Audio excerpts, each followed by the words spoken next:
They were designed to be a joke, a propaganda stunt, a token gesture to appease the black press and the civil rights leaders back home who were demanding a role in the war. The United States Army in 1944 was a machine built on segregation, fueled by the absolute certainty that black men lacked the intelligence to master complex machinery and the courage to face the German Wehrmacht. The official military reports of the era described African Americans as childlike, unstable, and lacking the combat temperament. So, when the Army reluctantly formed the 761st Tank Battalion, they didn't expect them to fight. They expected them to fail. They expected them to crash their tanks, panic under fire, and prove the racists right once and for all. But the Army made a miscalculation. They didn't realize that by denying these men dignity for their entire lives, they had forged them into something harder than the steel armor of a Sherman tank. They didn't realize that they were handing 30-ton war machines to men who had been fighting a war for survival since the day they were born. They were the Black Panthers. Long before the political party, long before the comic book hero, there were the men of the 761st, and in the freezing winter of 1944, they did the impossible. While standard white tank units were rotated out of the line after 2 weeks because of psychological exhaustion, the Black Panthers stayed in the kill zone for 183 consecutive days. They fought through the mud of France, the snow of the Bulge, and the fire of Germany. They pierced the heart of the Third Reich, fueled by a motto that was as much a threat as it was a promise. Come out fighting. This is the story of the men who drove steel coffins into the face of Hitler's elite panzer divisions. This is the story of men who were ordered to die for a country that wouldn't let them drink from the same water fountain as the German prisoners they captured.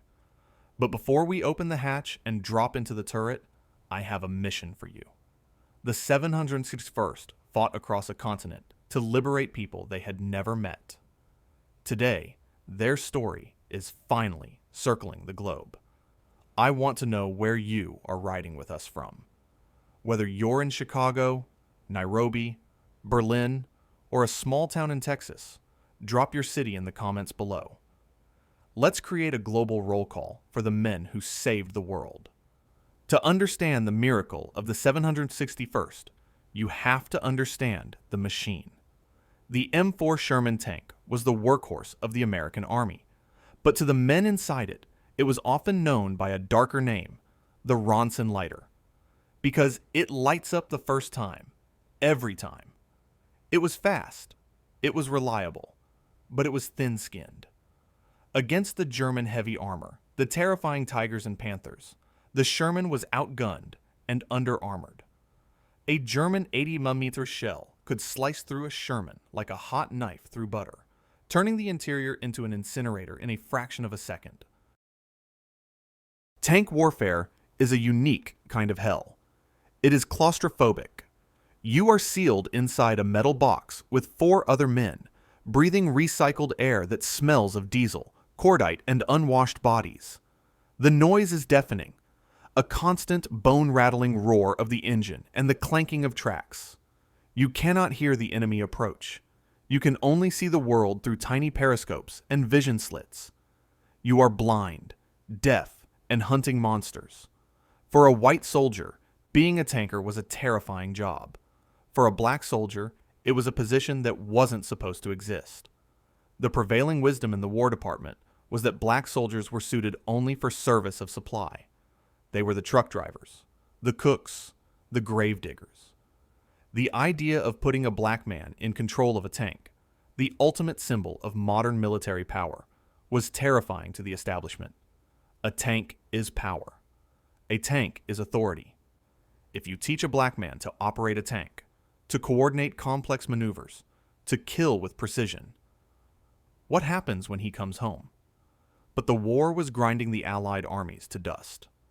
The invasion of Europe was consuming men and machines at an unsustainable rate. The generals needed armor, and so the experiment began. The men who volunteered for the 761st were the cream of the crop. They were college students, athletes, professionals. They had to be. They knew that they were being graded on a curve that was rigged against them. If a white tanker missed a target, it was a mistake. If a black tanker missed a target, it was genetic inferiority. They trained in the swamps of Louisiana and the dust of Texas, enduring conditions that would have broken lesser men. In the Jim Crow South where they trained, they were treated worse than animals. They could be arrested for looking a white person in the eye. They were beaten by local police. They were shot at by civilians. And yet, every morning, they climbed back into their tanks. They mastered the gunnery. They mastered the radio communications. They learned to drive their Shermans with the grace of a sports car and the violence of a battering ram. They were forging a brotherhood that was impenetrable. In the tank, there is no segregation. The driver relies on the gunner. The gunner relies on the loader. The commander relies on everyone. If one man fails, everyone dies. The crew of a tank becomes a single organism. By late 1944, they were ready. They were shipped to France, landing on Omaha Beach months after D-Day, moving past the wreckage of the invasion. They were eager. They were anxious. They wanted to prove themselves. But the welcome they received from the Third Army was cold. White units looked at them with skepticism. Negro tankers? They'll run at the first shot.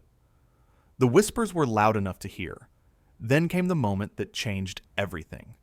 The 761st was attached to General George S. Patton's Third Army. Patton was a legend. He was a genius of armored warfare. He was also a man who had famously stated that he didn't think colored soldiers could think fast enough for armor. But Patton was also a pragmatist. He wanted to kill Germans, and he was running out of white men to do it. He stood on a half-track, looking out at the assembled black tankers. He looked at their polished boots. He looked at their clean tanks. He looked at the fierce determination in their eyes. And he gave a speech that has gone down in history.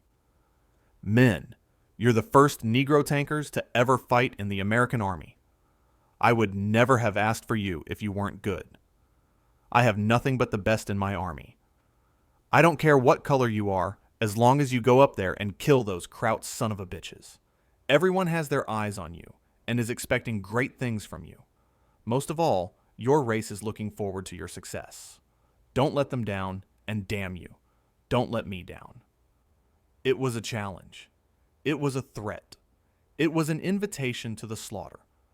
Patton was throwing them into the meat grinder. The mission was to break the Siegfried Line, the fortified wall of bunkers and tank traps that protected the German border. It was considered impenetrable. It was a suicide mission. The men of the 761st climbed into their hatches. They revved their engines. The ground shook. They weren't just fighting for Patton. They weren't just fighting for America. They were fighting for the right to be called men.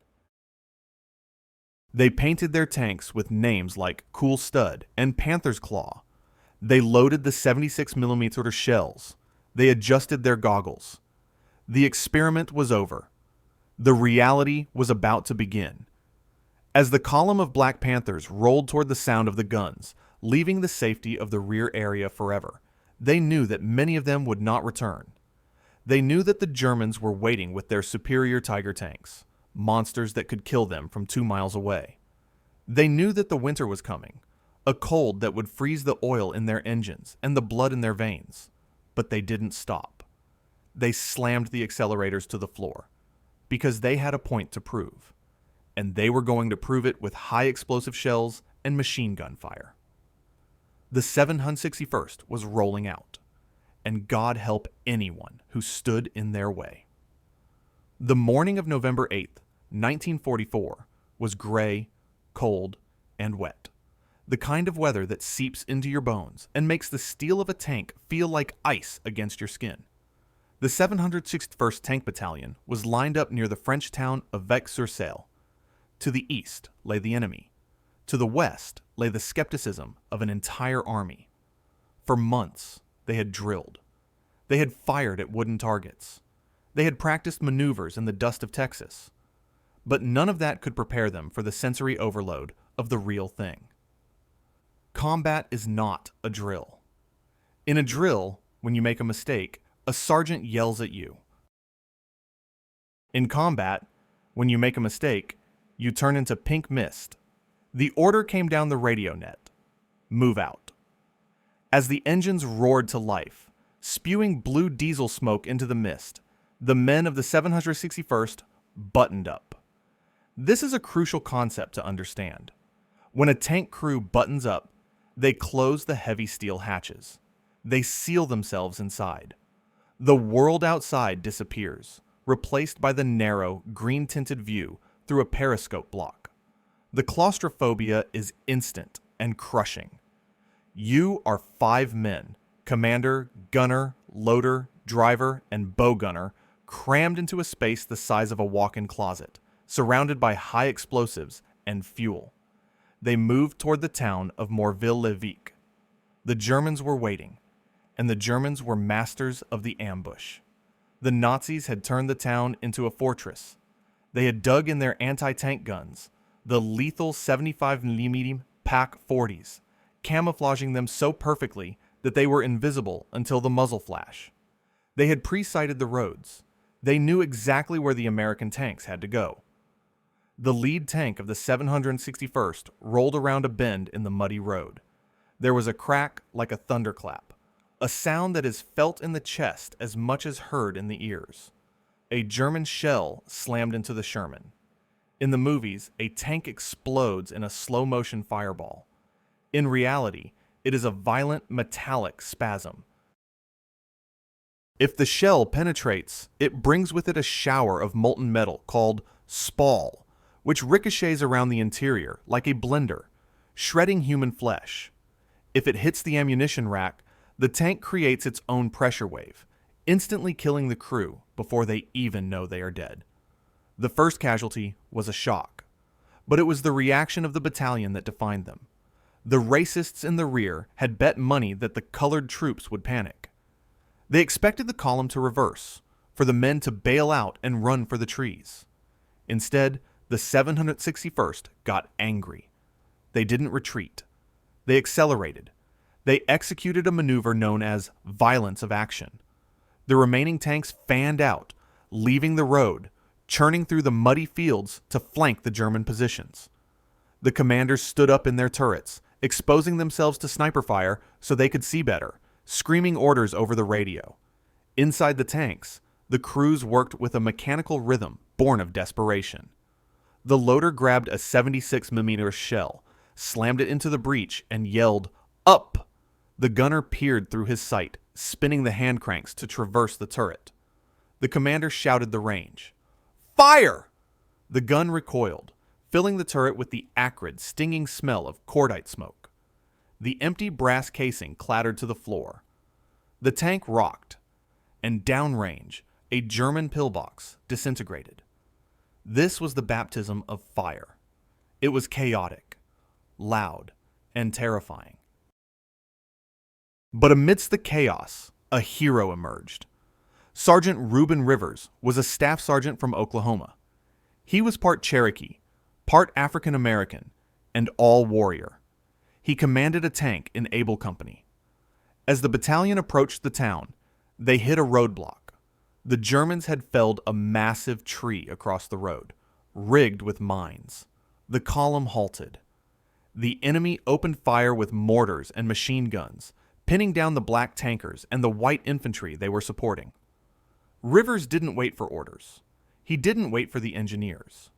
He climbed out of his tank. Picture this scene. Bullets are snapping through the air like angry hornets. Mortar shells are geysering mud and shrapnel all around him.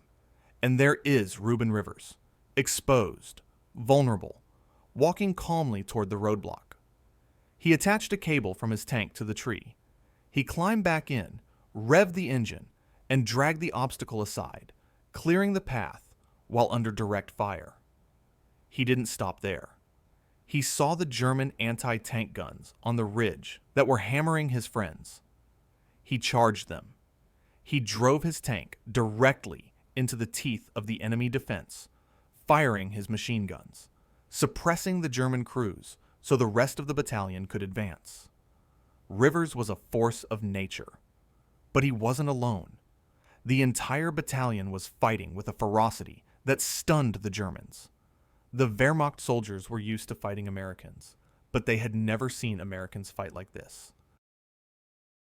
These men weren't just fighting for territory. They were fighting for their existence. They were unleashing centuries of pent-up aggression on the only people they were allowed to kill, the Nazis. By the end of the day, Morville-le-Vicq had fallen. The 761st had taken the town. They had destroyed the German guns. They had killed the enemy infantry. But the victory came with a price. The battalion had taken casualties. They had to pull the charred bodies of their brothers out of the wrecked tanks. It is a grim task for any soldier, but for the 761st, it was particularly poignant. These were men who had trained together for years in the swamps of the South. They were a family. They knew each other's wives, their mothers, their dreams, and now they had to bury them in the cold mud of France. But something else happened that day. Something that wasn't written in the casualty reports. The white infantry of the 26th Division, the Yankee Division, who had fought alongside the black tankers, watched them work. These white boys from New England had been skeptical. They had heard the rumors. But when the smoke cleared and they saw the black tankers climbing out of their Shermans, covered in grease and sweat, their hands shaking from the adrenaline, the skepticism vanished. They didn't see Negroes. They saw saviors. One white infantryman reportedly walked up to a black tank commander, looked at the smoking gun barrel, and simply said, "I'm glad you're on our side." It was a small crack in the wall of segregation, but it was a start. The 761st had proven that they belonged on the battlefield. They had proven that the color of their skin had nothing to do with the quality of their aim or the depth of their courage. But Morville-le-Vicq was just the beginning. It was the appetizer. The main course was still to come. The battalion was about to enter a period of continuous combat that would have broken a lesser unit.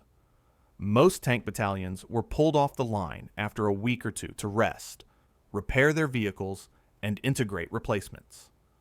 The psychological strain of being in a steel coffin day after day is immense. But the 761st wasn't allowed to rest. Because they were black, they were considered expendable. Because they were effective, they were in demand. General Patton, despite his prejudices, loved a winner, and he saw that the Black Panthers were winners. So he kept them in the line. He sent them against the Siegfried Line. The Siegfried Line was the border of Germany itself. It was a dragon's teeth defense. Rows of concrete pyramids designed to stop tanks, backed by bunkers, minefields, and the heaviest artillery the Reich could muster. It was considered the most formidable defensive fortification in history. The weather turned against them. The rain turned to sleet, and the sleet turned to snow. The mud became a freezing slurry that sucked the boots off infantrymen and clogged the tracks of the tanks. Inside the Shermans, it was a freezer. The metal hull conducted the cold from the outside, turning the interior into an icebox. Men developed trench foot while sitting in the gunner's seat. They slept in the tanks, huddled together for warmth, waking up stiff and frozen, only to have to fight for their lives again at dawn. Reuben Rivers, the hero of the first battle, was wounded. A piece of shrapnel had sliced his leg to the bone. The doctors told him he was going home. He was done. The $1,000,000 wound. Rivers refused. He told his commanding officer, Captain David Williams, "Captain, you're going to need me." He refused to be evacuated. He refused morphine because it would dull his reflexes. He climbed back into his tank, his leg bandaged and bleeding, wincing with every jolt of the suspension. This is the kind of heroism that defies logic. Rivers had done his duty. He had a ticket out of the war. He could have gone back to Oklahoma, a hero, but he stayed. Why? Because of the brotherhood. Because he knew that if he left, a green replacement would take his spot, and that replacement would likely die. He stayed to protect his family. His black family in olive drab. As the 761st pushed toward the German border, the resistance stiffened. The Germans were fighting on their own soil now. They were desperate. They deployed their heavy armor, the King Tigers. A King Tiger tank weighed nearly 70 tons. It had a gun that could kill a Sherman from 2 kilometers away. Its front armor was so thick that American shells would simply bounce off it like ping pong balls. To kill a Tiger, a Sherman had to get close, suicidally close, and hit it in the side or rear. It was a mismatch of epic proportions. It was David versus Goliath, if David was driving a tractor and Goliath was driving a battleship. But the 761st didn't back down. They used their speed. They used their terrain. They used their aggression. They hunted the Tigers in packs, swarming them, distracting the German gunners while another Sherman flanked for the kill shot. It was a deadly dance, played out in the snow-covered forests. The casualties mounted. Tanks burned. Men died. But the battalion kept moving forward. They were driven by a momentum that was part patriotism, part anger, and part sheer survival instinct. They were proving the army wrong, one dead Nazi at a time, and as they crossed the border into Germany, becoming the first African-American armored unit to enter the Third Reich, they knew that they were making history, but they also knew that history has a high price, and they were about to pay it. By mid-November 1944, the war had stopped being a maneuver and had become a slog. The rains of France had turned the landscape into a slurry of freezing mud that soldiers called general mud. It was a sticky, clay-like substance that sucked the boots off infantrymen and clogged the tracks of the Shermans. For the 761st, the mud was a lethal complication. A tank that throws a track in the middle of a firefight is no longer a predator. It is a stationary target, a metal coffin waiting for a German gunner to seal the lid. But the mud wasn't the only thing slowing them down. They were approaching the Siegfried Line, the West Wall. This was the hardened shell of the Third Reich, a continuous belt of concrete bunkers, pillboxes, and tank traps that stretched for nearly 400 miles. The most iconic feature of this line were the dragon's teeth, rows of pyramidal concrete reinforced with steel, jutting out of the ground like the jaw of a shark, designed to belly up a tank and leave it helpless. Behind these teeth waited the best of the German army, digging in to defend their homeland with a fanatical desperation. Inside the lead tank of Able Company, Staff Sergeant Reuben Rivers was dying. He hadn't told his men the full extent of the pain, but they knew. They could see the sweat beating on his forehead in the freezing turret. They could smell the sickly sweet scent of infection rising from his leg. The shrapnel wound he had suffered days earlier had sliced down to the bone. His leg was swollen, angry, and useless. The medics had told him it was a $1 million wound, a ticket home. A white soldier might have taken it without a second thought. Go home to Oklahoma. Sit by the fire. Be a hero. But Reuben Rivers wasn't white. He knew that if he left, the Army wouldn't send a veteran to replace him. They would send a scared kid fresh from basic training, a boy who didn't know how to angle his armor or spot a hull-down Tiger. Rivers looked at his crew, his black brothers, and he made a choice that transcends the call of duty. He chose to die in a tank in France, rather than live in safety in America, because his brothers needed him. His commanding officer, Captain David Williams, a white officer who had come to love and respect his black troops fiercely, begged him to evacuate. "Reuben, you've done enough," Williams told him. "Get out of there. You're going to lose that leg." Rivers reportedly looked down at his leg, then back at his captain, and said, "Captain, you're going to need me." He refused the morphine. He needed his mind sharp. He needed to be able to spot the flash of a German gun before it killed his friends. On November 19th, near the town of Gwebling, the 761st ran into a buzzsaw. The Germans had set up a kill zone. Anti-tank guns were hidden in the barns and the tree lines. As the Shermans advanced, the air erupted. Tracers hammered the hulls. High explosive shells churned the mud. The lead tanks were pinned down. Reuben Rivers saw the trap. He saw the German guns traversing to wipe out the rest of his company. He didn't pull back. He keyed his radio. "I see him. We're fighting him." He ordered his driver to advance. Not to cover, but into the open. He drove his Sherman directly at the German positions, drawing their fire, making himself the biggest target on the battlefield so that the others could maneuver.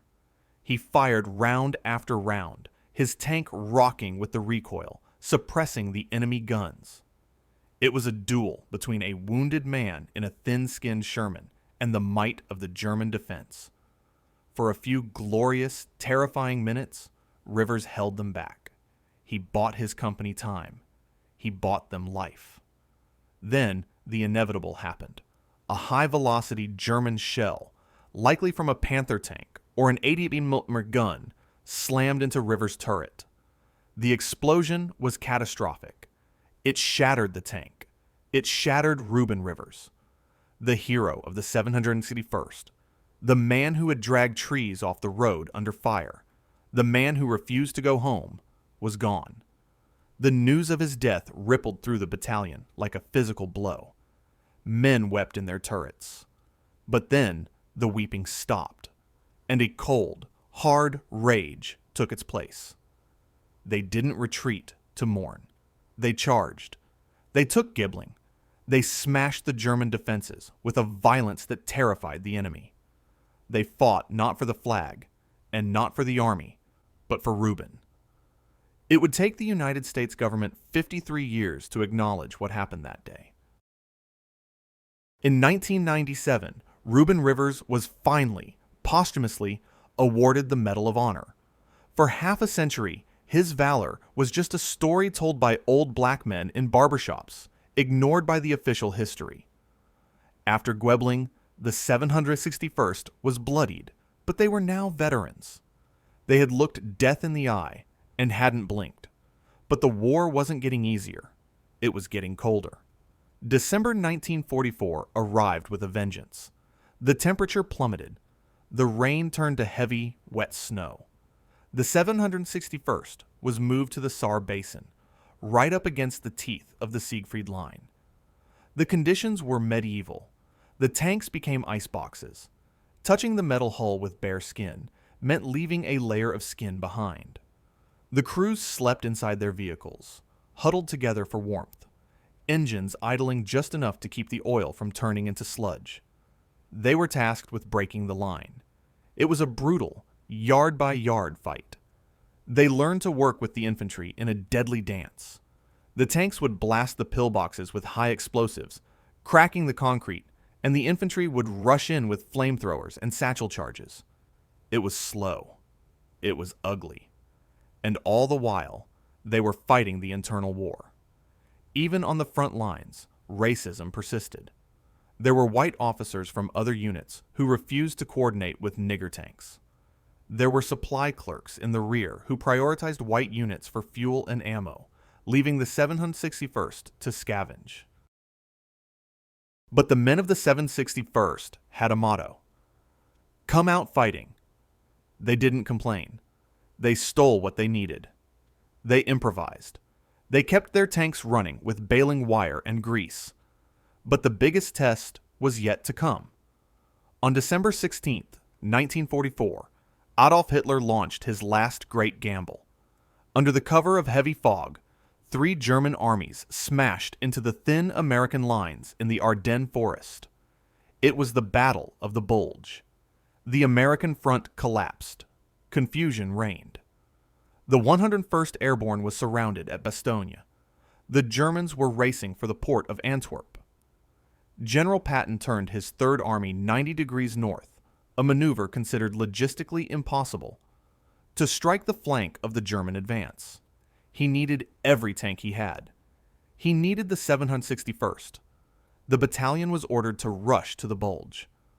They drove their tanks through a blizzard, sliding on icy roads, visibility near zero.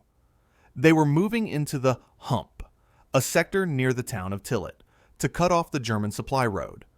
The fighting in the Bulge was different. It wasn't just tank on tank. It was tank on nature. The snow was waist deep. The forests were dense. A Tiger tank could hide behind a snowbank and be invisible until it fired.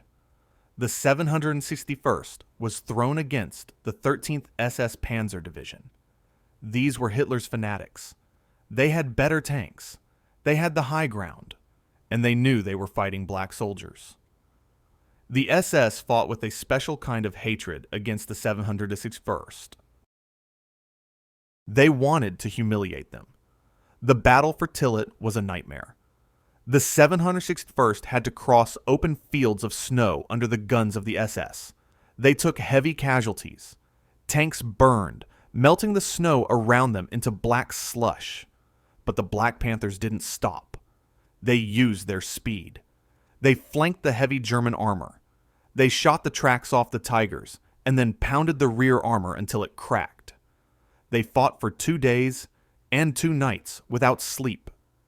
They broke the SS line. They cut the road. The white infantry of the 87th Division, who were pinned down and freezing to death, watched as the black tanks rolled out of the tree line, guns blazing. To those white boys, shivering in their foxholes, the sight of a black face in a tanker's helmet was the most beautiful thing they had ever seen. The racial slurs died in their throats. One story from the Bulge encapsulates the change. A white soldier, separated from his unit, climbed onto the back of a 761st tank for a ride to safety. He was shivering, traumatized. The black tank commander popped the hatch, handed him a blanket and a canteen of coffee. They shared a cigarette. In the middle of the greatest battle of the war, amidst the racial segregation of the era, 2 Americans, one black, one white, rode a steel chariot through the snow, united by the simple desire to live. By January 1945, the Bulge was flattened. The Germans were retreating. The 761st had survived the worst the Wehrmacht could throw at them. They had proven they could fight in the mud. They had proven they could fight in the snow. They had proven they could kill the SS. But they were exhausted. They had been in combat for months without relief. The 183 days clock was ticking.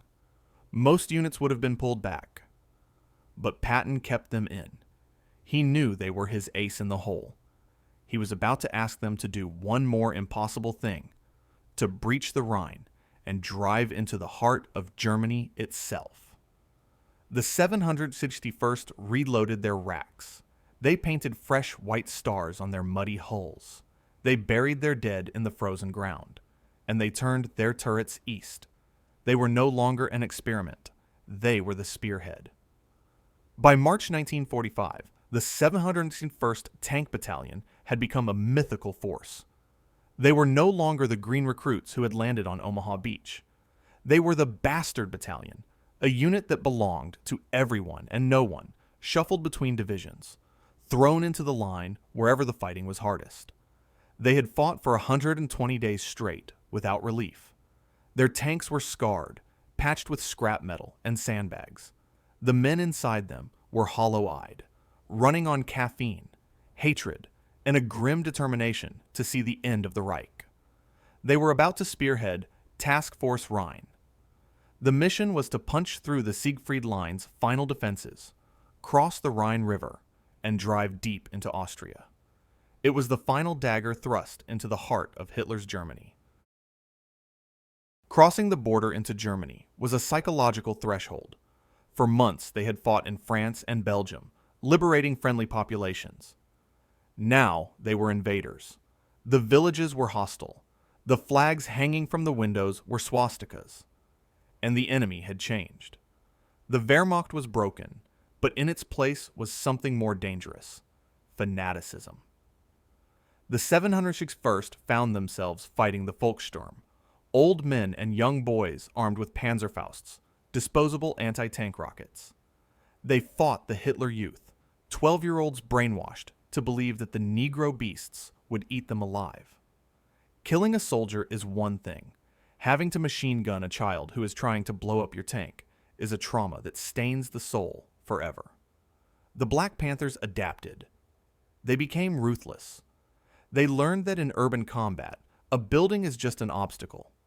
If a sniper fired from a church steeple, the 76mm gun took the steeple down. If a Panzerfaust team hid in a basement, the tank drove through the living room. They moved with a violence of action that terrified the German civilians. The propaganda had told the Germans that black men were inferior. The 761st proved that they were the masters of the battlefield. In late March, they crossed the Rhine on pontoon bridges. As the tracks of their Shermans clattered onto the East Bank, the black tankers knew they were making history. They were the descendants of enslaved people, men who were legally second-class citizens in their own country, and here they were, conquering the land of the master race. It was a supreme irony.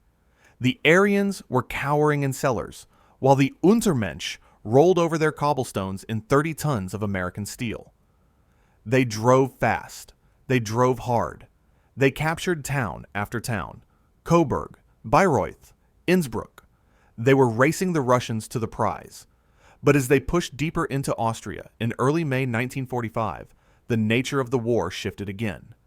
The resistance crumbled, but the atmosphere grew heavy. The air smelled wrong.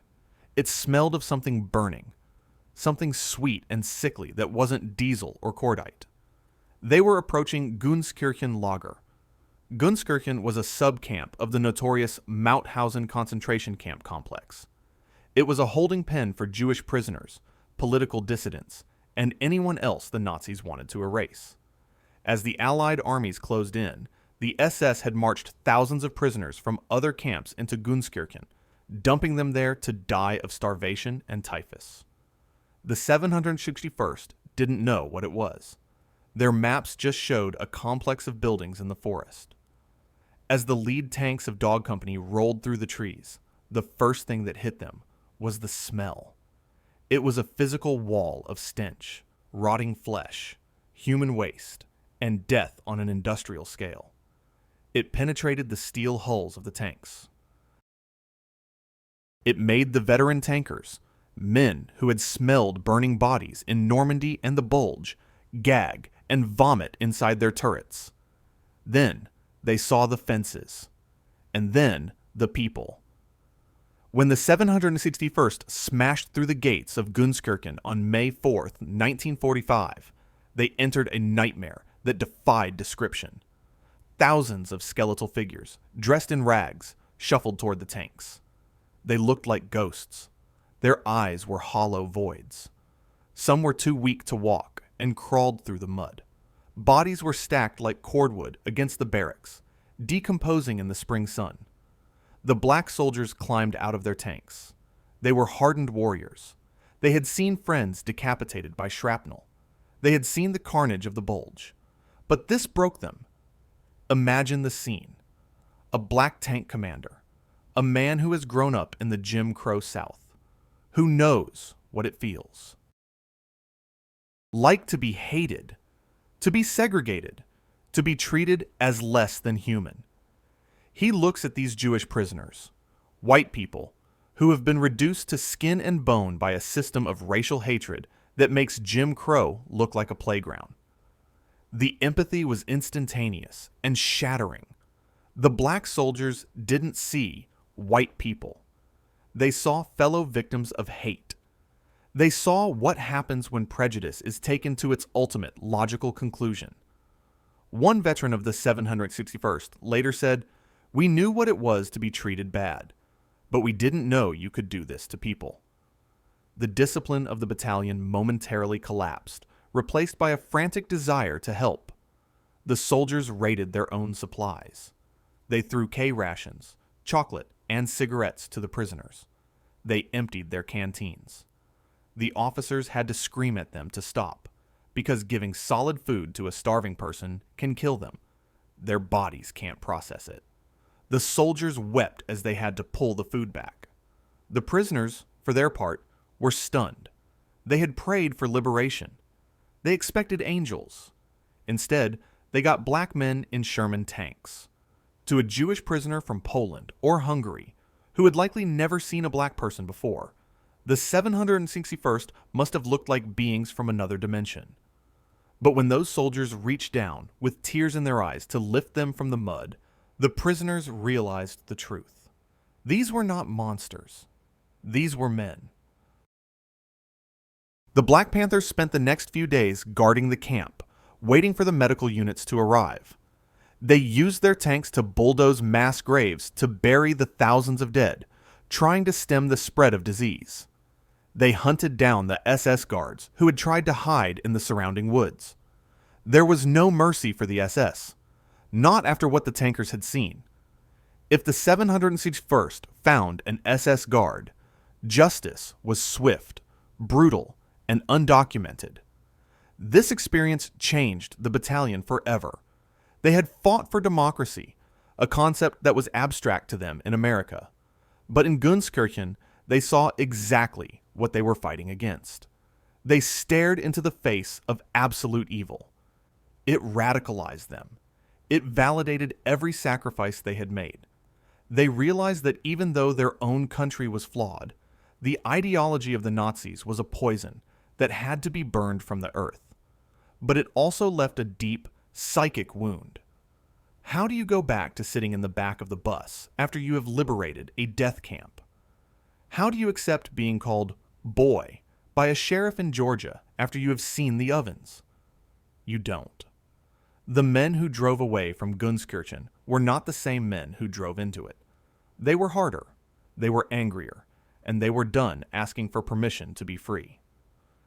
As the war in Europe officially ended, days later on May 8, 1945, the 761st found themselves at the furthest tip of the American advance. They had met the Russian army in Austria. They had shaken hands with the Soviets, drinking vodka and dancing on the hulls of their tanks. They were conquerors. They had destroyed 331 enemy machine gun nests. They had knocked out 58 pillboxes. They had killed over 6,000 enemy soldiers and captured 15,000. They had lost 36 brave men, with hundreds more wounded. Their tanks were wrecked, their uniforms were in tatters, but their flag, the 761st Battalion colors, was flying deep in enemy territory. They had done what General Patton asked. They had killed the Kraut son of a bitches. They had not let him down. But now, the guns were silent. The adrenaline was fading, and the reality of their situation began to sink in. They were heroes in Austria. They were liberators in France. But they were about to get on a boat and sail back to the United States of America. They were about to trade their tanks for mops. They were about to trade their status as warriors for the status of second-class citizens. The war against Hitler was over. The war against Jim Crow was just beginning, and the men of the 761st, fueling their tanks one last time for the drive to the port, knew that the hardest fight of their lives was waiting for them on the other side of the ocean. When the transport ships carrying the 761st Tank Battalion steamed into New York Harbor in 1946, the men crowded the rails to see the Statue of Liberty. For millions of immigrants, she was the mother of exiles, a beacon of hope. For the Black Panthers, she was a complicated symbol.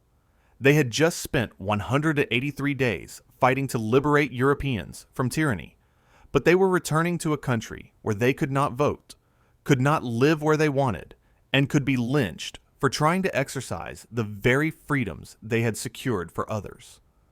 They looked at the torch, and they wondered if it burned for them. They disembarked to the sound of bands playing and crowds cheering. For a brief shining moment on the docks of New York, they were heroes. But the army, efficient as ever in its segregation, wasted no time in reminding them of their place. As the unit was deactivated and the men were processed out, the brotherhood of the tank was broken. They were given their discharge papers, their train tickets, and a final, unspoken order: go back to being invisible. For the men returning to the north, the transition was a cold shoulder. But for the men returning to the south, it was a physical threat. A black man walking down a dirt road in Mississippi, wearing a crisp uniform with the ribbons of the European theater on his chest, was not seen as a patriot by the local white population. He was seen as a provocation. He was uppity. He was a threat to the social order because he had seen a world where white men weren't gods, and he had killed white men who tried to enslave him. There is a documented history of violence against black veterans in 1946 that is as harrowing as any combat report. Veterans were beaten, blinded, and murdered simply for wearing their uniforms. The logic of the Klan and the Jim Crow sheriffs was brutal. You may have driven a tank in Germany, boy, but you're just a nigger in Alabama. The men of the 761st, who had faced down King Tigers and SS stormtroopers, found themselves having to cast their eyes down and step off the sidewalk when a white man passed, or risk death. The psychological whiplash was enough to break a mind, and then came the economic betrayal. The GI Bill of Rights is often hailed as the legislation that built the American middle class. It offered low-interest mortgages, tuition for college, and business loans. It built the suburbs. It built the universities. But for the veterans of the 761st, the GI Bill was a mirage. The administration of the bill was left to local officials. In the South, white bankers and bureaucrats systematically denied black veterans their benefits.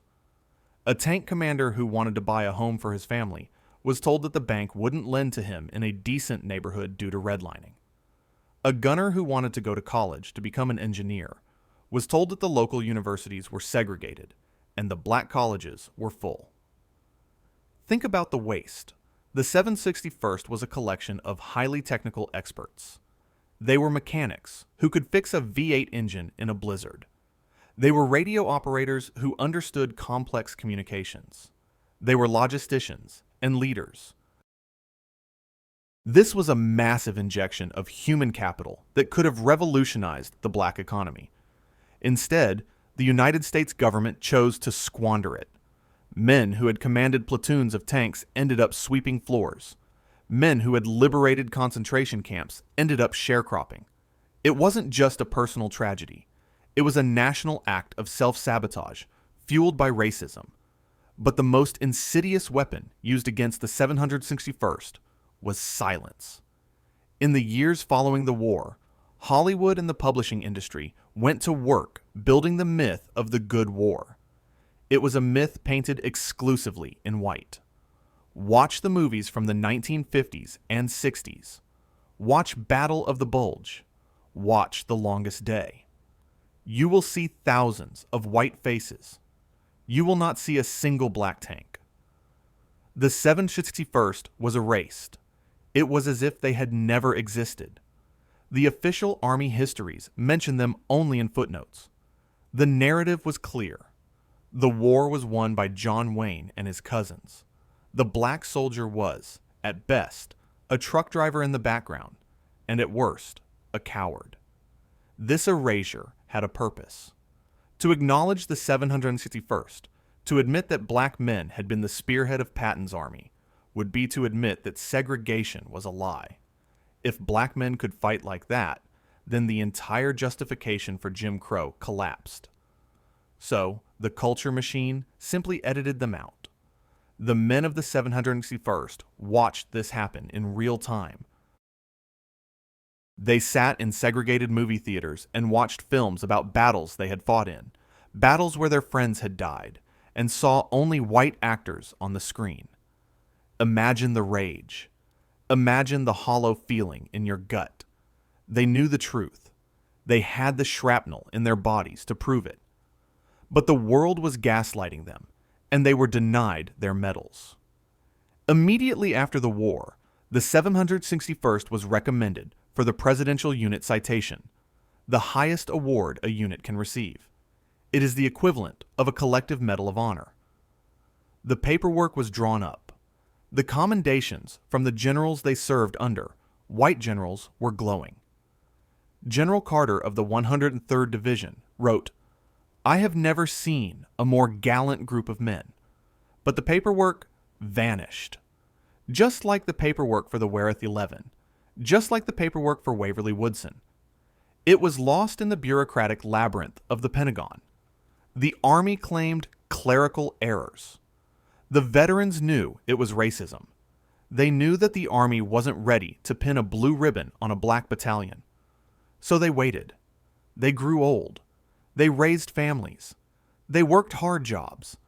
They gathered in VFW halls that would allow them entry, drinking cheap beer and telling the stories that no one else believed. "We were there," they would say. "We broke the Siegfried Line." And the world outside shrugged. But they didn't just fade away. The spirit of the 761st, come out fighting, didn't end when the tanks were parked. It transferred to a new battlefield. Many of the veterans of the 761st became the foot soldiers and the generals of the civil rights movement.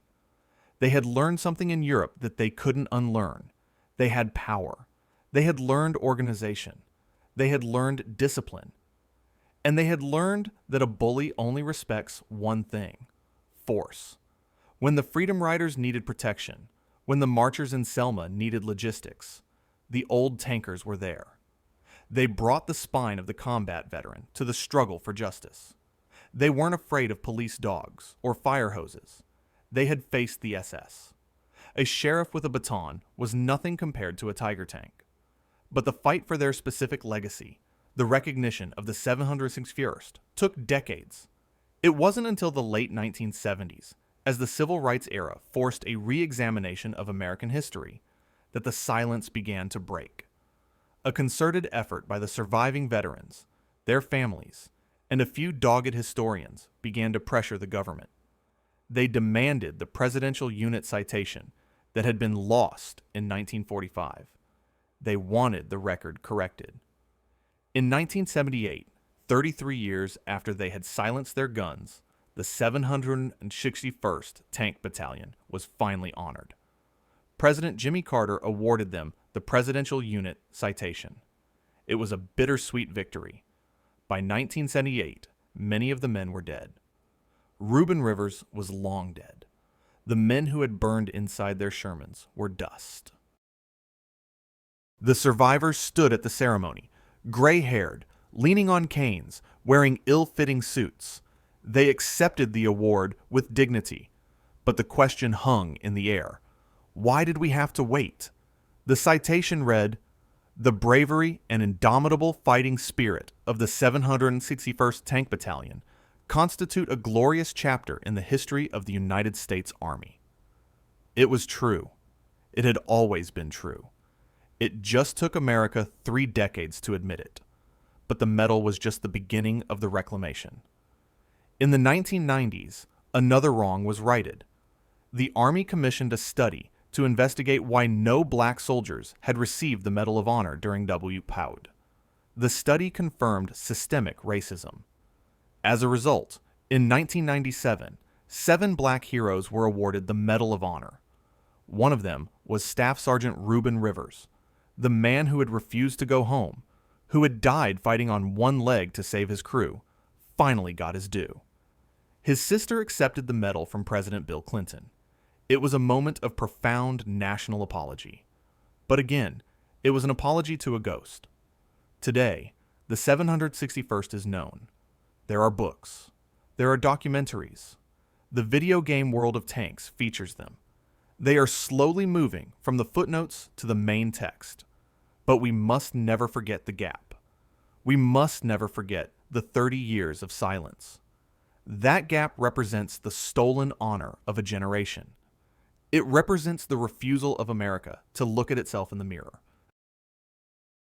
As we move to the conclusion of this story, we have to look at what the 761st means for us today. They are not just war heroes.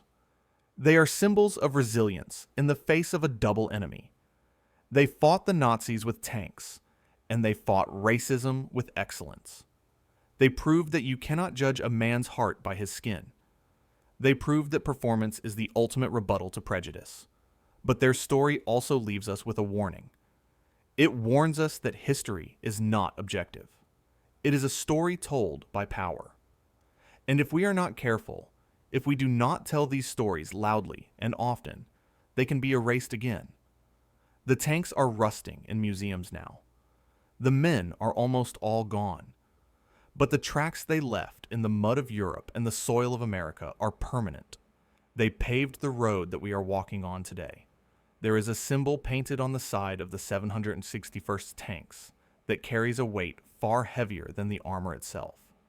It is a Black Panther, jaws open, aggressive, ready to strike. In 1944, it was just a unit insignia, chosen because the Panther is a predator that, according to folklore, never attacks unless provoked, but once provoked, will consume its enemy. But looking back from the 21st century, that symbol feels prophetic. It was a visual foreshadowing of the militancy, pride, and power that would erupt in Black America 2 decades later. The lineage of Black resistance in America runs directly through the turret of a 761st Sherman tank. We often treat the Civil Rights Movement and World War II as separate chapters in a history book. One ends in 1945, the other begins in the 1950s. But for the men of the 761st, there was no break. They were the bridge. They took the come-out fighting spirit from the Siegfried Line and brought it home to the voting line and the picket line. And the most potent example of this connection lies in the story of a lieutenant who never made it to France. His name was Jack Roosevelt Robinson, but the world would come to know him as Jackie. Before he broke the color barrier in Major League Baseball, Jackie Robinson was a platoon leader in the 761st Tank Battalion. He was morale officer, a man respected by his troops for his athleticism and his intelligence. But Robinson had a temper. He had a spine of steel. And in July 1944, at Camp Hood in Texas, he faced a battle that defined the unit's struggle just as much as the fighting in the Ardennes. Robinson boarded a bus on the military base. The driver, a white civilian, ordered him to move to the back. This was the law of the South, bleeding onto federal property. But Robinson knew the Army regulations. He knew that the buses on military bases had been officially desegregated. He refused to move. The argument escalated. The driver called the military police. When the MPs arrived, they didn't see an officer standing up for his rights. They saw an uppity Negro. They arrested him. They treated him with contempt, calling him racial slurs. Robinson didn't back down. He challenged them. He faced a court-martial that threatened to destroy his life and send him to military prison. The 761st was about to ship out to Europe. The battalion commander, urged on by the white leadership who wanted to make an example of Robinson, wanted him gone. But the black press got wind of the story. The NAACP got involved. The Army, terrified of bad publicity, just as they were trying to prove the experiment of black tankers could work, eventually acquitted Robinson on all charges. But the damage was done. Because of the trial, Robinson was transferred out of the 761st. He missed the deployment. He missed the glory and the horror of the war in Europe. Think about the poetry of that. The 761st went on to fight the physical war against fascism with tanks. Jackie Robinson stayed behind to fight the cultural war against racism with a baseball bat. They were two fronts of the same war.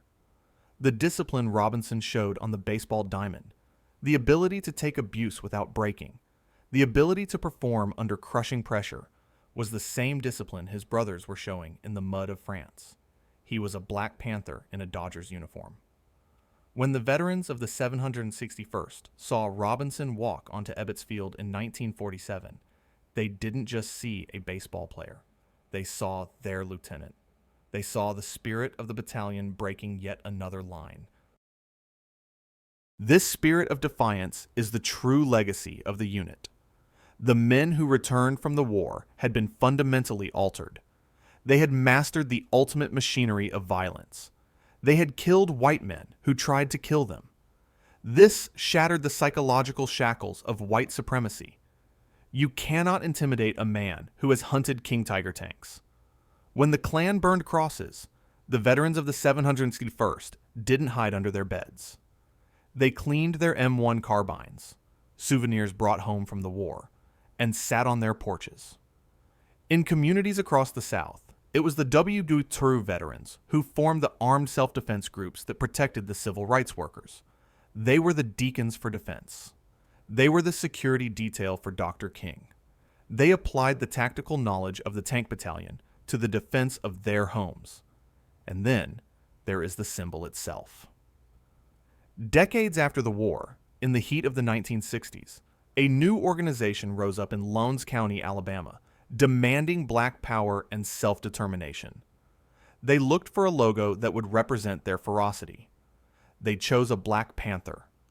That symbol eventually became the icon of the Black Panther Party for self-defense. While the political ideologies were different, the visual DNA is undeniable. The Black Panthers of Oakland were the spiritual grandsons of the Black Panthers of the Third Army. Both groups believed that black people had the right to defend themselves. Both groups believed in coming out fighting. The Tank Battalion had proven that black power wasn't just a slogan, it was a kinetic reality capable of crushing the Wehrmacht. But we must also look at the shadow side of their return, the psychological cost. In 1945, there was no diagnosis for post-traumatic stress disorder, PTSD. It was called battle fatigue or shell shock, and for a black man to admit to it was dangerous. It was seen as weakness, as proof of the racial inferiority the Army had suspected all along. So, the men of the 761st swallowed their trauma. They came home with nightmares of burning tanks and the smell of the concentration camp at Gunskirchen trapped in their nostrils.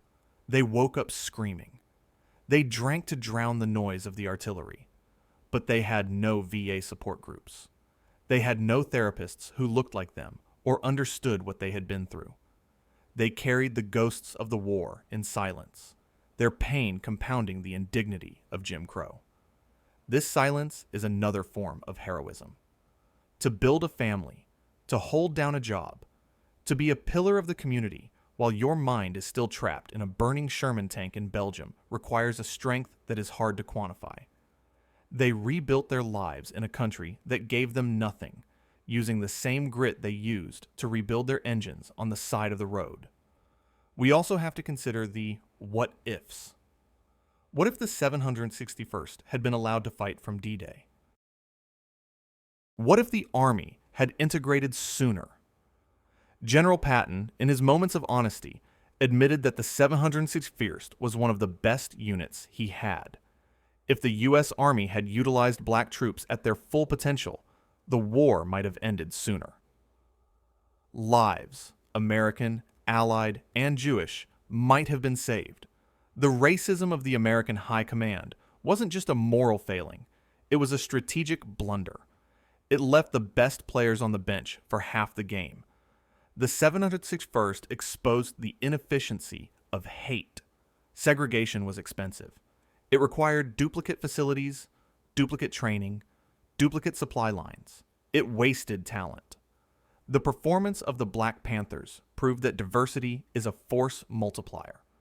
When you judge a man by his aim and his heart rather than his skin, you win battles. As we look at the modern U.S. military, we see the legacy of the 761st everywhere. It is in the integrated crews of the M1 Abrams tanks rolling through the desert. It is in the black generals commanding divisions. The 761st was the battering ram that broke down the door. They proved that the experiment was not just a success, it was the future. But for the men themselves, the validation came too late. Most of them died before the movies were made, before the books were written, before the medals were upgraded. They died knowing the truth, but rarely hearing it spoken back to them by their country. There is a tragic nobility in that. They didn't fight for the applause. They didn't fight for the pension. They fought because they were men, and men protect their own. They fought because they despised bullies, whether those bullies wore swastikas or white hoods. In the final accounting of World War II, the 761st Tank Battalion stands as a monument to the resilience of the human spirit. They were squeezed between the hammer of the Nazis and the anvil of American racism, and instead of breaking, they became diamonds. Hard, sharp, unbreakable. They taught America a lesson it is still learning. You cannot define a man by the circumstances of his birth. You can only define him by what he does when the hatch closes, the engine roars, and the enemy is at the gate. There is a specific kind of death that happens not when a heart stops beating, but when a memory is extinguished. For the veterans of the 761st Tank Battalion, the decades following World War II were a slow, agonizing erasure. They had returned from the most significant event in human history. But as the years turned into decades, they watched as their contribution was surgically removed from the national consciousness. They became the ghosts in the American machine. Consider the cultural landscape of the 1950s and 60s. The war was everywhere. It was in the comic books, the novels, and the blockbuster movies. John Wayne stormed the sands of Iwo Jima. Henry Fonda held the line. But in the grand, technicolor retelling of the crusade against fascism, the black tank commander was missing. The ultimate insult came in 1970 with the release of the movie Patton. It is a masterpiece of cinema, a film that canonized General George S. Patton as an American saint of war. It swept the Oscars. But for the surviving men of the 761st, watching that movie was a visceral betrayal. They watched George C. Scott give the famous speeches. They watched the tanks roll across the screen, but they did not see themselves. Patton had famously told them, "I don't care what color you are." But Hollywood apparently did. The filmmakers had whitewashed the Third Army. To the average American watching that movie, the 761st simply did not exist. Their sacrifices, their 183 days of hell, their liberation of the camps, it was all credited to white soldiers. Imagine the psychological toll of that theft. You know you were there. You have the nightmares to prove it. You have the shrapnel moving under your skin when it rains. But your children come home from school with history books that say you were a cook. The culture was gaslighting an entire generation of black warriors. It was telling them that their reality was a hallucination. This erasure wasn't just about movies. It was about medals. The Medal of Honor is the highest award for valor in action against an enemy force. It is a sacred thing. During World War II, 433 Medals of Honor were awarded. Not a single one went to a black soldier. Not one. Statistically, this is impossible. With over 1 million African Americans serving, many in combat, the idea that not one performed an act of supreme valor is absurd. It was a statistical impossibility that could only be explained by one variable: racism. The chain of command in the 1940s simply refused to sign the paperwork. They would downgrade recommendations to Silver Stars or Bronze Stars, or lose the files entirely. They could accept a black soldier being brave. They could not accept him being the bravest. The case of Staff Sergeant Reuben Rivers is the smoking gun of this injustice. Remember Rivers, the man with the leg cut to the bone, the man who refused morphine, the man who charged a German tank column alone to save his company. His commanding officer, Captain David Williams, a white man, had recommended him for the Medal of Honor immediately after his death in 1944. Captain Williams spent the rest of his life fighting the army he loved. He wrote letters. He contacted congressmen. He refused to let Reuben Rivers die a second death. the death of obscurity. But for 50 years, the Army stonewalled him. They claimed there was no paperwork. They claimed the time limit had expired. They claimed the evidence was insufficient. It was a bureaucratic war of attrition. The Army hoped that the witnesses would die, the memory would fade, and the problem would go away. But the 761st had a motto: come out fighting. And they applied that motto to the battle for history. The turning point began in the late 1970s. The civil rights movement had changed the atmosphere. Black political power was rising. And President Jimmy Carter, a man from the South who understood the deep wounds of segregation, decided it was time to correct the record. In 1978, 33 years after the guns fell silent, the 761st Tank Battalion was finally awarded the Presidential Unit Citation. It was a massive moment. The citation is the unit equivalent of the Medal of Honor. It recognized that the collective performance of the Black Panthers was extraordinary. The survivors gathered for the ceremony. They were middle-aged men now, their hair graying, their bodies softer. But when they stood at attention, you could still see the steel in their spines. Yet, even this victory was incomplete. It honored the group, but it didn't fix the injustice of the individual medals. Reuben Rivers was still just a Silver Star recipient. The Army had admitted the battalion was good, but they hadn't admitted that the system was rigged. That admission wouldn't come until the 1990s. In 1993, the Army commissioned a study by Shaw University to investigate racial disparity in the awarding of medals. The researchers dug into the archives. They interviewed veterans, and they found undeniable proof of systemic bias. They found commanding officers who had openly stated they would never recommend a nigger for a medal. They found citations that described Medal of Honor level heroism that were inexplicably downgraded. The report was a bombshell. It forced the United States government to look in the mirror and admit that for 50 years it had lied to its own heroes. On January 13, 1997, the White House hosted one of the most emotional ceremonies in its history. President Bill Clinton stood before the families of 7 black soldiers from World War II. Only one of the soldiers, Vernon Baker, from the 92nd Infantry, was still alive to receive his medal. The other 6 were ghosts. Among them was Staff Sergeant Reuben Rivers. Grace Woodfork, Reuben's sister, stood to accept the medal. She was old now. She had waited half a century for this moment. As the president placed the blue ribbon around her neck, holding the star that belonged to her brother. The weight of the moment crushed the room. It wasn't just a piece of metal. It was an apology.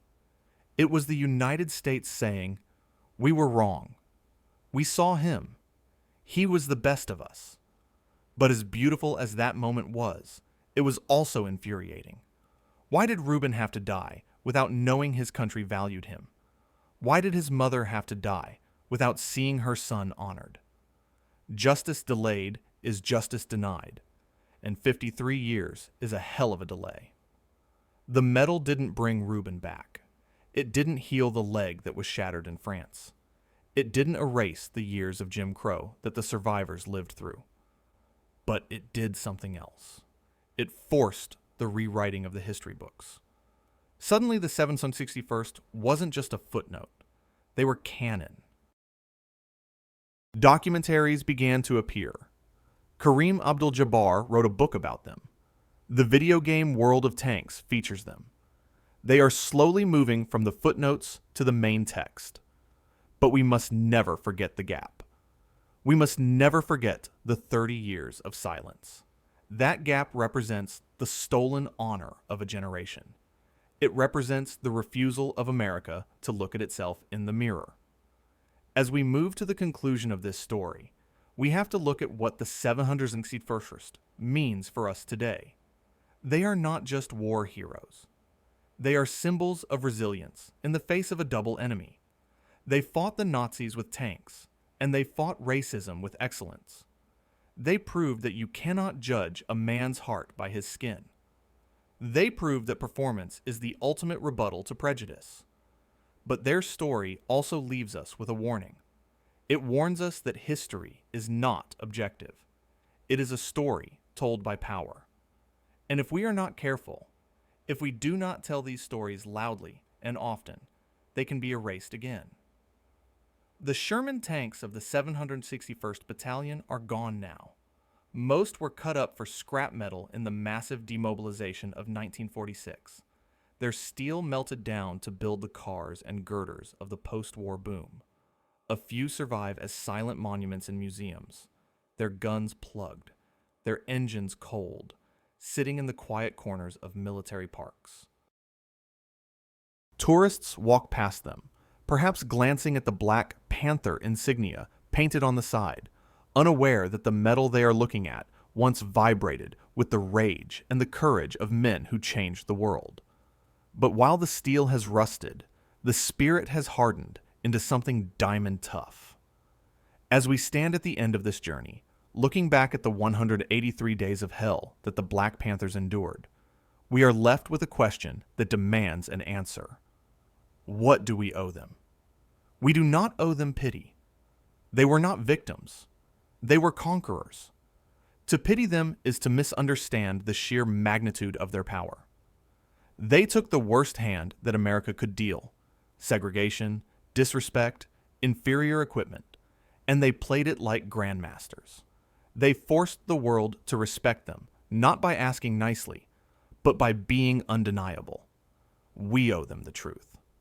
The truth is that the 761st Tank Battalion didn't just help win World War II, they helped save America's soul. They held up a mirror to the nation. When a black tank commander pulled a starving Jewish survivor out of the mud at Gunskirchen, he was showing the world what humanity looked like. He was demonstrating that the antidote to the poison of supremacy, whether Aryan or Jim Crow, is empathy backed by firepower. They redefined the concept of the American patriot. For centuries, patriotism had been defined as blind loyalty to the state. The 761st practiced a different kind, a critical, dangerous patriotism. They loved America enough to fight for it, even when it was wrong. They fought for the idea of the Constitution, even while the reality of the country was violating it. They were the ultimate believers in the American dream because they were willing to die for a promise that hadn't been kept yet. As the decades passed and the veterans of the battalion began to fade away, they left behind a blueprint for the future. The modern United States military, the most diverse and integrated fighting force in history, is built on the foundation they laid. When Lloyd Austin became the first black Secretary of Defense, he walked into the Pentagon on a path paved by the tracks of the Eeyore. 761st. Every black general, every black admiral, every person of color who wears the uniform today does so because a group of men in 1944 refused to fail, but their legacy extends beyond the military. The "come out fighting" motto became a cultural imperative. It resonated in the streets of Oakland, in the churches of Atlanta, and in the voting booths of the South. It taught a generation that you do not wait for freedom to be given. You take it. You maneuver. You flank. You strike. And let us not forget the personal cost. We have spoken of the glory, but we must honor the pain, the nightmares that never went away, the marriages strained by PTSD, the alcoholism used to numb the memories of burning flesh, the quiet indignity of being a war hero who works as a janitor. These men paid a tax on their valor that continued long after the war ended. They carried the weight of the war so that their children wouldn't have to. There is a story of a 761st veteran who returned to the South and was pulled over by a white sheriff. The sheriff saw the veteran's uniform and sneered, "Boy, take off those medals. You didn't earn them." The veteran looked the sheriff in the eye, something that was forbidden, and said, "I earned them in a place where you wouldn't last 5 minutes." That is the essence of the Black Panthers, a quiet, terrifying confidence. They knew who they were. The world could lie about them. Hollywood could erase them. But they knew. They had seen the elephant. They had killed the tiger. Now, the last of them are gone. The final reunion has been held. The voices that could tell us what it smelled like inside a burning Sherman are silent. We have moved from the era of living memory to the era of history. This is a dangerous transition. When the witnesses die, the revisionists come out. It becomes easier to smooth over the rough edges, to forget the racism, to turn the 761st into a safe, sanitized cartoon of diversity. We cannot let that happen. We must remember them as they were: angry, proud, skilled, lethal. They were not saints, they were soldiers. They drank, they cursed, they fought, and they died. To sanitize them is to disrespect them. We must honor the grit, not just the glory. As you go forward from this video, carry the image of Reuben Rivers with you, the man with the leg cut to the bone, refusing to leave his post. That is the standard. That is the bar. When life gets hard, when the obstacles seem insurmountable, when the system seems rigged against you, remember Reuben. He didn't quit. He didn't go home. He drove into the fire. The story of the 761st Tank Battalion is the story of the stone that the builders rejected becoming the cornerstone. They were the unwanted men who became the indispensable men. They proved that excellence has no color. They proved that courage is the great equalizer. We are the beneficiaries of their sacrifice. We live in the world they fought to build. A world that is imperfect? Yes. But a world where the dragon's teeth of the Siegfried Line are just tourist attractions, and the camps are museums, and the idea of a black tank commander is no longer a joke, but a reality. The column is halting now. The engines are shutting down. The dust is settling on the roads of France and Germany. The war is over, but the roll call continues. Reuben Rivers, Medal of Honor. Samuel Turley, Silver Star. Warren Creasy. The baddest man in the 761st. Tresvant Anderson. The historian who kept the receipts. Jackie Robinson.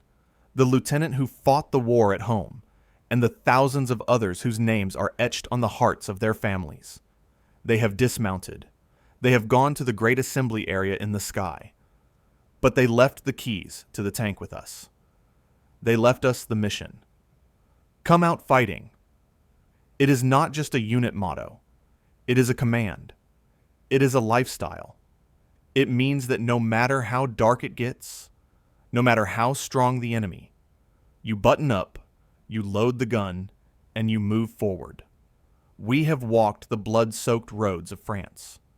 We have frozen in the foxholes of the Bulge.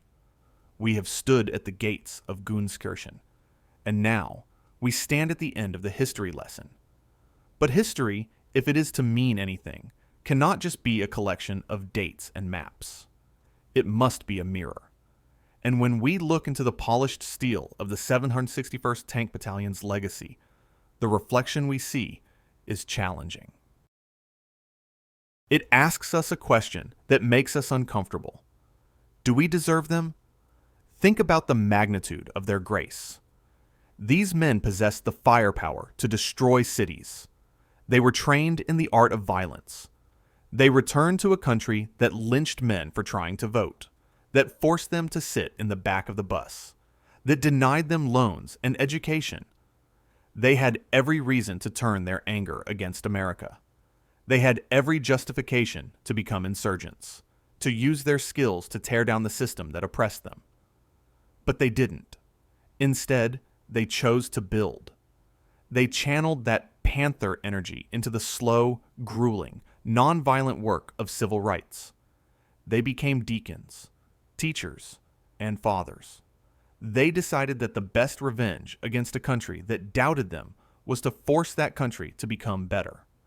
They saved America from its own sins, not with a 76mm gun, but with a patience that is almost divine. This is the Black Panther paradox. The animal on their patch was chosen because it is a predator that never attacks unless provoked, but once provoked, it destroys. The men of the 761st were provoked every single day of their lives by Jim Crow. Yet they reserved their destruction for the Nazis. They showed a level of discipline that puts the modern world to shame. As we close this chapter, we must also confront the fragility of memory. We like to think that history is written in stone. It isn't. It is written in sand, and the tide is always coming in. The story of the 761st was almost washed away. If not for the stubbornness of the veterans, the relentless work of their families, and the curiosity of a few historians, the Black Panthers would be nothing more than a rumor. How many other stories are gone? How many other units, how many other heroes have slipped beneath the waves because they didn't fit the narrative of the good war? The 761st is the tip of the iceberg. They represent the 320th Barrage Balloon Battalion, the Montford Point Marines, the Red Ball Express, and the thousands of black women in the Women's Army Corps who sorted the mail in rat-infested hangars so that soldiers could get letters from home. When we honor the 761st, we are honoring the entire invisible army that built the modern world. We are acknowledging that the greatest generation was not a monolith of white men from the Midwest. It was a mosaic. It was messy. It was diverse. And its greatness came not from its perfection, but from its ability to overcome its own prejudices to defeat a common evil. So, what are the marching orders for us, the generation that inherits this legacy? First, we must stop accepting sanitized history. When we watch a movie about World War II and see only white faces, we must speak up. We must demand the whole picture. Not for the sake of political correctness, but for the sake of accuracy.